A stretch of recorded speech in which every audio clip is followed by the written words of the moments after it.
Students, welcome to my YouTube channel. तो आज हम इस वीडियो में बात करेंगे ऐसे स्टूडेंट्स जो खासकर जामिया मिलिया इस्लामिया में एमए हिस्ट्री का पेपर दिया था, जिसका पेपर कोड है M06। आपको अगर दिखाना चाहो तो आप यहां से देख सकते हैं पेपर कोड। तो आज जो एग्जाम हुआ था हम इसमें पूरा क्वेश्चन सॉल्व करेंगे, और आपने अगर एग्जाम दिया तो आप इस वीडियो को देख सकते हो, अपना क्वेश्चन पेपर मतलब कि यहाँ से मैच कर सकते हैं। तो चलिए स्टार्ट करते हैं बिना किसी देरी के आज का वीडियो। तो सबसे पहले हम चलेंगे फर्स्ट क्वेश्चन पे। तो फर्स्ट क्वेश्चन क्या कहता है देखेंगे। और ये जो था इसमें जो है एम हिस्ट्री में तो 40 मार्क्स जो था वो ऑब्जेक्टिव था, मतलब कि 1 मार्क के 1 क्वेश्चन, और उसके बाद जो 60 था वो आपका सब्जेक्टिव था। तो इसमें सबसे पहले हम ऑब्जेक्टिव को देखेंगे, उसके बाद फिर कंप्लीट पेपर सॉल्व करेंगे। तो यहाँ जो था ये पार्ट फर्स्ट है। पार्ट फर्स्ट में each question carries 1 mark, tick the correct answer. तो करेक्ट आंसर आपको चूज करना है। तो आप अगर देखेंगे फर्स्ट क्वेश्चन, तो फर्स्ट क्वेश्चन आपका कह रहा है कि according the Palam Baoli inscriptions which of the following Delhi, आप यहाँ से देख सकते हैं, which of the following sultans were depicted as shouldering the great burden of earth to the extent और रिलाइविंग विष्णु ऑफ हिज वर्रियस। तो फर्स्ट वाला का जो आंसर होगा वो हो जाएगा आपका ऑप्शन बी, गयासुद्दीन बलबन। आप देख सकते हैं ऑप्शन बी इसका करेक्ट आंसर है। उसके बाद हम क्वेश्चन सेकंड पे आते हैं। क्वेश्चन सेकंड कहता है which one of the following did not have commercial presence in India. तो इसमें से कौन ऐसा है जो मतलब कि कमर्शियल कोई प्रेजेंस नहीं है इंडिया में। तो ये जो है ये पर्शियंस है। ऑप्शन डी हो जाएगा आपका ऑप्शन नंबर 2 का, क्वेश्चन नंबर 2 का। उसके बाद हम आगे बढ़ते हैं क्वेश्चन नंबर 3 पे। क्वेश्चन नंबर 3 कहता है Vasco D gamma landed in India in 1498 इन। तो वास्को डी गामा जब इंडिया में आए थे फर्स्ट टाइम तो वो कहाँ पे आए, तो ये कालीकट में आए थे। तो कालीकट केरल में। तो ऑप्शन नंबर क्वेश्चन नंबर 3 का जो आंसर होगा वो होगा ऑप्शन ए, कालीकट, जो केरल में है। उसके बाद हम आगे बढ़ते हैं क्वेश्चन नंबर 4 पे। क्वेश्चन नंबर 4 कहता है in India the total literacy rate in 1951, the total literacy rate in India. तो 1951 में इंडिया का लिटरेसी रेट क्या था वो देखेंगे। तो इसका जो आंसर होगा वो होगा ऑप्शन डी, 18.33% था।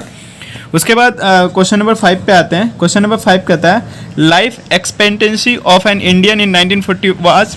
तो 1941 में एक मनुष्य का जीवन का क्या काल था। तो ये जो था ये 32 साल था। तो ऑप्शन नंबर ए इसका करेक्ट आंसर हो जाएगा क्वेश्चन नंबर 5 का।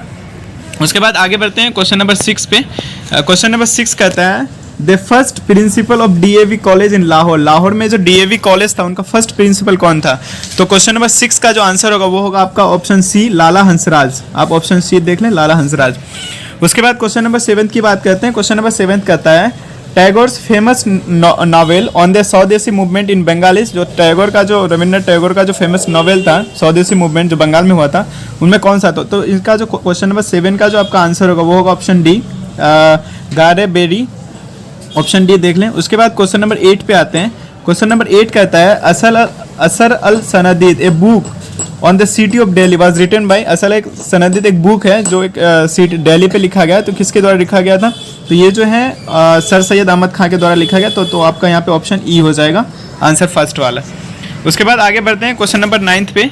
क्वेश्चन नंबर 9 कहता है विच of the following statement regarding cabinet mission is incorrect. तो इसमें से कौन ऐसा आपका स्टेटमेंट है जो कैबिनेट मिशन प्लान के बारे में गलत है। तो अगर आप ऑप्शन नंबर ए देखेंगे फर्स्ट वाला, तो यहाँ पे लिखा है the cabinet mission was formed in 1946। तो ये तो ठीक है। उसके बाद बी है the cabinet mission rejected the proposal of sovereign Pakistan. ये भी ठीक है। इसका जो आपका करेक्ट आंसर होगा वो होगा option number D, Congress also give its full support to the mission plan and accepted compulsory grouping. तो ये जो है गलत है, आप यहाँ से देख सकते हैं। उसके बाद क्वेश्चन नंबर 10 पे आगे बढ़ते हैं। क्वेश्चन नंबर 10 कहता है who among the following said we seek not a destroy capital or capitalist but to regulate the relations between capital and labour. तो क्वेश्चन नंबर 10 का जो आपका आंसर होगा वो होगा आपका option number D, M N Roy. उसके बाद आगे बढ़ते हैं क्वेश्चन नंबर 11 पे। क्वेश्चन नंबर 11 कहता है who among the following wrote the newspaper man has become a walking plague he spread the contagion of lies and calumnies. तो क्वेश्चन नंबर 11 का जो आपका आंसर होगा वो हो जाएगा आपका option number B, MK Gandhi, Mahatma Gandhi. यहाँ से देख सकते हैं ऑप्शन नंबर बी। उसके बाद आगे बढ़ते हैं क्वेश्चन नंबर 12 पे। क्वेश्चन नंबर 12 कहता है गूगल वाज फाउंडेड इन। तो गूगल कब फाउंड किया गया था। तो 1998 में किया गया था, 1998 में। ऑप्शन नंबर डी आपका आंसर होगा। उसके बाद आगे बढ़ते हैं क्वेश्चन नंबर 13 पे। क्वेश्चन नंबर 13 कहता है there is nothing outside the text is a statement attributed to. तो क्वेश्चन नंबर 13 का जो आंसर है वो आपका हो जाएगा option number A, J Derrida. Option number A, J Derrida. उसके बाद आगे बढ़ते हैं क्वेश्चन नंबर 14 पे। क्वेश्चन नंबर 14 कहता है facts are sacred opinion is free is a statement that reflects. तो क्वेश्चन नंबर 14 का जो आंसर है वो हो जाएगा आपका ऑप्शन नंबर ए। यहाँ पे लिखा है Marxist understanding of the past, तो ऑप्शन नंबर ए आपका आंसर हो जाएगा। उसके बाद आगे बढ़ते हैं क्वेश्चन नंबर 15 बाद हम क्वेश्चन नंबर 15 देखते हैं। क्वेश्चन नंबर 15 आप अगर जैसे देखेंगे यहाँ पे कह रहा है all happy families are alike, each unhappy family is unhappy it's in own way, it's the famous first line. तो ये किसका फेमस फर्स्ट लाइन है? तो क्वेश्चन नंबर 15 का जो आपका आंसर होगा वो हो जाएगा ऑप्शन नंबर ए, अन्ना केरेनिना। आप यहाँ से देख सकते हैं अन्ना केरेनिना फर्स्ट वाले पे, ऑप्शन नंबर ए। उसके बाद आगे बढ़ते हैं क्वेश्चन नंबर 16 पे। क्वेश्चन नंबर 16 कहता है many years later as he faced the freak squad, या पूरा पढ़ लेना। तो इसका जो आपका आंसर होगा वो हो जाएगा आपका सोलो का option number C, 100 years of solitude, option number C. उसके बाद आगे बढ़ते हैं क्वेश्चन नंबर 17 पे। क्वेश्चन नंबर 17 कहता है द सन शोन, आप यहाँ से देख सकते हैं question number 17, the sun shone having no literature on the nothing new is the famous first line of. तो क्वेश्चन नंबर 17 का जो आपका आंसर है वो होगा आपका ऑप्शन नंबर सी, मुर्फी का। उसके बाद आगे बढ़ते हैं क्वेश्चन नंबर 18 पे। तो क्वेश्चन नंबर 18 जो है it was the best times of it was worst time it was, तो आप ये कंप्लीट पढ़ लीजिएगा। तो ये किसका पहला लाइन था? तो ये जो है आपका ऑप्शन नंबर बी का आंसर होगा आपका ए टेल ऑफ टू सिटीज़, मतलब कि दो सिटीज़ का कहानी। उसके बाद आगे बढ़ते हैं क्वेश्चन नंबर 19। क्वेश्चन नंबर 19 कहता है someone must have slandered Joseph K for one morning without having done anything truly wrong he was arrested is the famous first line of. तो क्वेश्चन नंबर 19 का जो आपका आंसर है वो होगा option number A. आप यहाँ से देखते हैं ट्रायल का ऑप्शन नंबर ए। उसके बाद आगे बढ़ते हैं क्वेश्चन नंबर 20 पे। तो क्वेश्चन नंबर 20 है कि एक मार्क्सिस्ट हिस्टोरियन है, आप यहाँ से देख सकते हैं। तो इसका जो है ये इसने लिखा है I am seeking to rescue the poor stockinger, आप ये कंप्लीट पढ़ लीजिएगा। ये बोल रहा है कि फ्रॉम द कंडेंशन ऑफ प्रोस्पेरिटी, तो ये किसका लाइन है? तो ये जो क्वेश्चन नंबर 20 है इसका 20 का आपका आंसर होगा E.P. Thompson, option number D. उसके बाद आगे बढ़ते हैं क्वेश्चन नंबर 21। 21 कहता है stone was used as building material in the Harappan settlement of. तो क्वेश्चन नंबर 21 का जो आपका आंसर होगा वो हो जाएगा option number C, Dholavira, option number C. उसके बाद आगे बढ़ते हैं क्वेश्चन नंबर 22। क्वेश्चन नंबर 22 कहता है the general editor of the critical edition of Mahabharata was. तो क्वेश्चन नंबर 22 का जो आपका आंसर है वो हो जाएगा ऑप्शन नंबर डी, V.S. सुधांकर। आप अगर क्वेश्चन नंबर 23 पे आएंगे तो क्वेश्चन नंबर 3 कहता है द अर्थशास्त्र was originally translated into English by. तो अर्थशास्त्र को जो इंग्लिश में ट्रांसलेट किया था किसने किया था? तो ऑप्शन नंबर 23, क्वेश्चन नंबर 23 का जो आपका आंसर होगा वो हो जाएगा ए, आर समस्तराय। तो आर फर्स्ट हो जाएगा। ये जो है 1909 में पब्लिश्ड हुआ था। उसके बाद आगे बढ़ते हैं क्वेश्चन नंबर 24। क्वेश्चन नंबर 24 बोलता है इनाम गांव consider the most carefully excavated agriculture settlement of pre historic period in India was excavated under the leadership of. तो किसके लीडरशिप में एक्सकवेटेड किया गया था? तो ये जो इनका क्वेश्चन नंबर 24 का जो आपका आंसर होगा वो होगा ऑप्शन नंबर सी, M.K. धवालीकर, आप देख सकते हैं। उसके बाद आगे बढ़ते हैं क्वेश्चन नंबर 25। क्वेश्चन नंबर 25 पे the word Brahma सीदेशा refer to. तो ये जो है ये ऑप्शन नंबर ए आंसर हो जाएगा Kurukshetra and areas around it. तो ऑप्शन ए हो जाएगा 25 का आंसर। उसके बाद आगे बढ़ते हैं क्वेश्चन नंबर 26। तो क्वेश्चन नंबर 26 कहता है आपका द क्रिटिकल एडिशन ऑफ मानव धर्मशास्त्र वाज एडिटेड बाय, मानव धर्मशास्त्र वाज एडिटेड बाय। तो क्वेश्चन नंबर 26 का जो आपका आंसर होगा वो हो जाएगा ऑप्शन नंबर सी, पैट्रिक ओलिवेले। उसके बाद आगे बढ़ते हैं क्वेश्चन नंबर 27। क्वेश्चन नंबर 27 कहता है the Andal one of the famous अल्बर सेंट्स लिव्ड इट। तो ये कहाँ कौन से में रहता था? तो क्वेश्चन नंबर 27 का जो आपका आंसर होगा वो हो जाएगा option A, 7 to 8 century, option number A, आप यहाँ से देख सकते हैं। उसके बाद आगे बढ़ते हैं क्वेश्चन नंबर 28 पे। क्वेश्चन नंबर 28 कहता है the Jain Tirthankar Rishabh Deva is called as. Question number 28 the Jain Tirthankar Rishabh Deva is called as incarnation of Vishnu in. तो ये जो है ऑप्शन नंबर ए हो जाएगा आपका द भगवत पुराण। उसके बाद आगे बढ़ते हैं क्वेश्चन नंबर 29। क्वेश्चन नंबर 29 कहता है the 11 volume series called the historic and culture of Indian people was edited by. तो क्वेश्चन नंबर 29 का जो आपका आंसर होगा वो हो जाएगा ऑप्शन नंबर ए, R.C. माजुमदार, ऑप्शन नंबर ए। उसके बाद आगे बढ़ते हैं क्वेश्चन नंबर 30 पे। क्वेश्चन नंबर 30 कहता है the Tamil word Alwar means.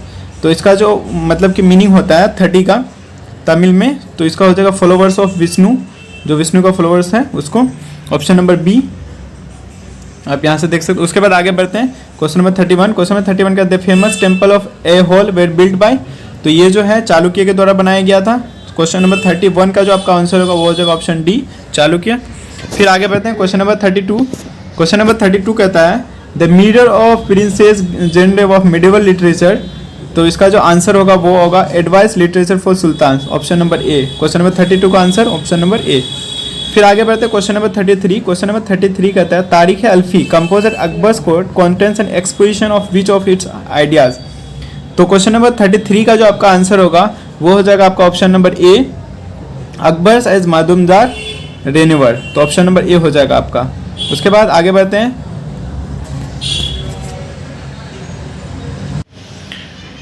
तो क्वेश्चन नंबर 33 का जो आपका आंसर हो जाएगा तो वो हो जाएगा आपका अकबर एस माजुमदार और रेन्यूअर। उसके बाद आगे बढ़ते हैं क्वेश्चन नंबर 34। क्वेश्चन नंबर 34 कहता है who among the following scholars traces the expansion of Maratha polity to a process of फितना।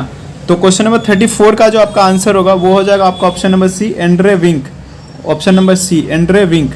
उसके बाद आगे बढ़ते हैं क्वेश्चन नंबर 35। क्वेश्चन नंबर 35 कहता है मलफूजत आर बेस्ट डिस्क्राइब्ड एज, तो क्वेश्चन नंबर 35 का जो आपका आंसर होगा वो हो जाएगा आपका option number A, table talks of Sufis, तो आप यहाँ से देख सकते हैं।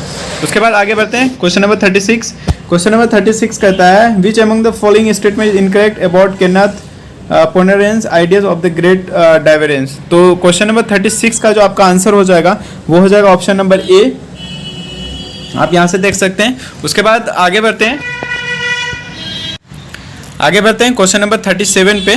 तो क्वेश्चन नंबर 37 आप देखेंगे यहाँ से, तो यहाँ से क्वेश्चन नंबर 37 कहता है the Dara Shikoh called his translation of Upanishad the Sirr Akbari because, तो क्वेश्चन नंबर 37 का जो आपका आंसर होगा वो हो जाएगा all of the above. The text was inspired by Akbar, the text was dedicated to Akbar, the text was believed to have uncovered a great secret, तो option D हो जाएगा क्वेश्चन नंबर 37 का आंसर।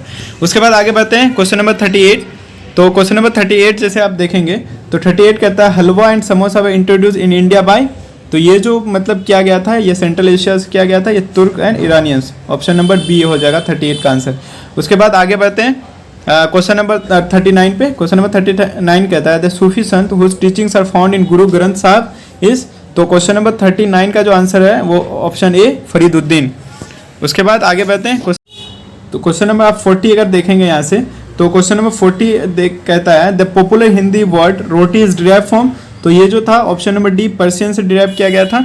तो यहाँ पे जो है मैंने कंप्लीट आपका बता दिया जो एमए हिस्ट्री का पेपर था आज जो हुआ था, आज 27 अप्रैल है, जिसमें 40 मार्क्स जो थे वो ऑब्जेक्टिव थे और 60 जो है वो सब्जेक्टिव का था, टोटल 100 मार्क्स का था। तो यहाँ पे मैंने अब 40 मार्क्स पूरे कंप्लीट ऑब्जेक्टिव के किए और ये इसका जो है पेपर कोड है M06 है।